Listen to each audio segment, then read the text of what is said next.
Barbershop conversation, guys. Feel free to hit the subscribe button. So I want to talk about something really quick. I'm going to read this statement. I want you guys to understand.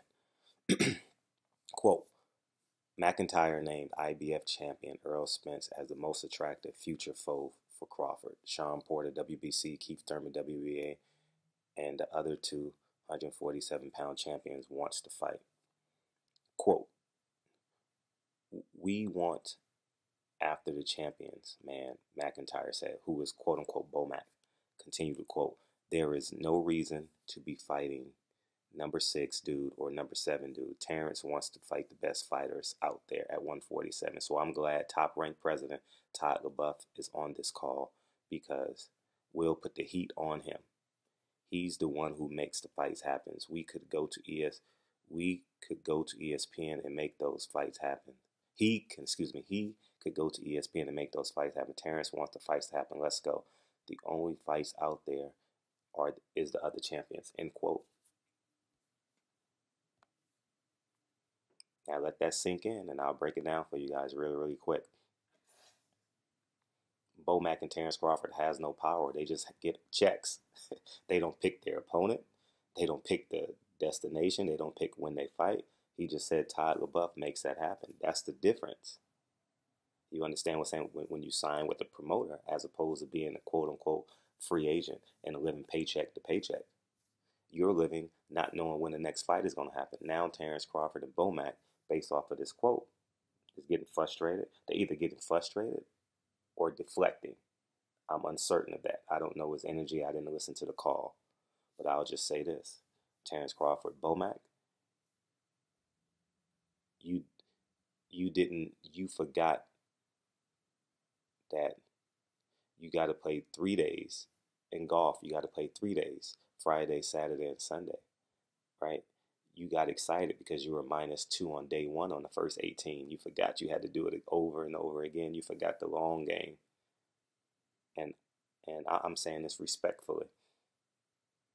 Now you realize you're not in control of your destination. Todd LaBeouf, now they can do you the same way Eddie Hearn is doing AJ. Milk the cow, milk the cow, milk the cow. They can tell you what you want to hear. Oh, we're trying our best to get the fights. When in actuality, he and Todd LaBeouf and Bob Arum can be still and say, you know what? We need this ESPN. We need to satisfy the execs at ESPN, so we need Terence Crawford's reign to last a little bit longer. So I just want that to sink in. When Bomac said he's in control, they got their promotion company, yada. We was thinking about long-term generational wealth, which all those sounds great. But when in actuality, he sounds like a house Negro in this. He sounds like a man who's subservient. He sounds like a man not in control. He's the manager of Terence Crawford, and he put Terence Crawford in the compromising position by putting his career in the hands of a white man. Call it what you want. Call it what you want. Be mad at me. These are the facts. This is a quote. McIntyre, if he's his manager, that means he's getting, listen. If he's his trainer and manager, McIntyre is probably getting 30% minimum. What's top ranks percentage? What's Terence Crawford's position? How much is his training fees? How much is the promotion on the tour? For the press tour for the fight? All that comes out of Terence Crawford's check. And I don't know what the state tax is in Omaha, but he has to pay federal tax. Man, if you were a young fighter, I'm not tooting my own horn, but business common sense 101, email me, call me, DM me, whatever you need to do. I don't want your money. I have my own money. I don't want to be your best friend. I just want you to get everything you're supposed to get out of your career. Terence Crawford is stuck. He's pigeonholed himself. Now he sees the long game. He's like, after Jose Benavidez, which he's going to destroy, Terence Crawford is an elite fighter. What's next? How can we get our next opponent? They don't have a plan to get their next opponent. Only way, they throw a whole lot of money out there. If not, they'll do the same thing. They'll fight the John Molinas, the Hank Lundys. No disrespect to those guys, but the upper echelon guys are not going to get Jose Diaz. Terence Crawford will be in the same position with people wondering and questioning how great he is. You know, Terence Crawford is literally Creighton of the boxing world. Creighton is in Omaha, Nebraska, in case you guys didn't know. The Creighton Blue Jays, that's who Terence Crawford is. A great mid-major. Goes to the tournament every year, probably gets to the Sweet 16 when they had Greg McDermott and all them other guys. And Greg McDermott was the coach, the dad. I'm not sure if he's still there, but that's what it is. So anyways, man, Terence Crawford is not calling out Errol Spence. They're begging for a fight with Errol Spence. There's a big difference. I want you guys to fully understand. They're not calling out Errol Spence. They're begging for a fight with Errol Spence because they have nowhere to go. They have no upward movement. His career has no upward movement, no upward mobility is the correct term. And I'm not angry. I'm not upset. I already know the Terence Crawford haters are going to come to me, but I wish I could have had a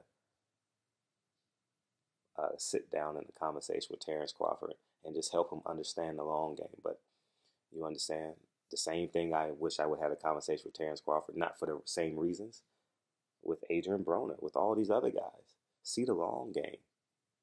See the long end of your career. Every fighter will tell you, every conversation I've had with fighters off camera, more often than not, is about the long game. I don't care about being their best friend. I don't care. I don't ask to hang out in clubs with them. I really don't. I get it when Floyd Mayweather's in town. I get invited to hang out with Floyd more often than you guys know. You guys rarely ever see me in a club with Floyd and hanging out. I don't want to. That's not what I really desire to do. No, not really. I love the relationships, but at the end of the day, I want all my black fighters, not mine, excuse me, no disrespect, all black fighters to get everything they're supposed to get out the game. It took Terence Crawford 20 years to get to this point. He was an underrated and overlooked amateur, and who turned out to be a stud. And he still carries that chip on his shoulder, which I respect about him, because to a certain degree, he and I have that in common. Obviously in different genres and different professionals and different professions, but the same type of mindset, except he doesn't smile. I smile when I'm fucking competing just to create more of an advantage and to make them weaker, make them think I'm their ally. But anyways, man, so they didn't call out Terence Crawford. They have no upward mobility. Crawford is stuck. Who's he going to fight next? A Russian that we've never heard of? Are the numbers declining on ESPN? Are they getting pressure? I don't know that. I don't know none of this to be true. I'll say this. I want Terence Crawford to destroy Jose Benavidez. I'm not the guy you guys may think I'm speaking bad of. I'm not speaking bad of. I'm just speaking facts. I'm speaking real numbers. He went on a Smoke City Mobcast and bragged about making $3 million a year, $3 million a fight. Being in control, not living paycheck to paycheck, creating generational wealth when they have no control over who they fighting. In actuality, by the energy in these words, by how he put these words together, he's getting frustrated at the lack of upward mobility and the lack of movement and the lack of the ability to negotiate to make Terence Crawford's already a Hall of Famer, but his legacy at 147 will not be what it should be because of the decisions that Bomac made as his manager. And Terence Crawford should trust Bomac. He took him that's the only trainer he's ever had. I don't know if he has any other co-trainers or anything like that, but this is the only trainer he's had, so why wouldn't he trust him? Barbershop conversations. I'll come back later maybe and follow up on this, but they're stuck between a rock and a hard place. They can call out Errol Spence all they want. Errol Spence ain't worried about him. Errol Spence is not afraid of him, ain't worried about him. and will be this year. From what I heard about Earl Spence, I'm not gonna give that away in this video, but I'll do it in another video.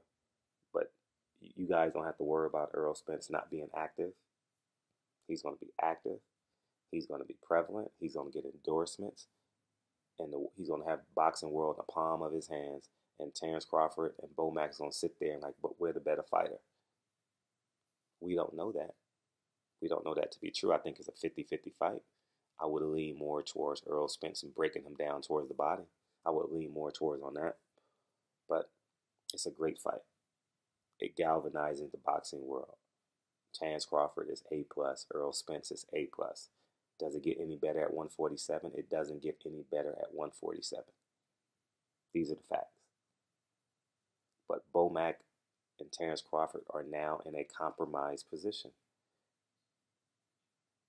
Todd LaBeouf is in control of their career. Barbershop Conversations, man. Feel free to hit the subscribe button. Talk to you guys soon. Peace.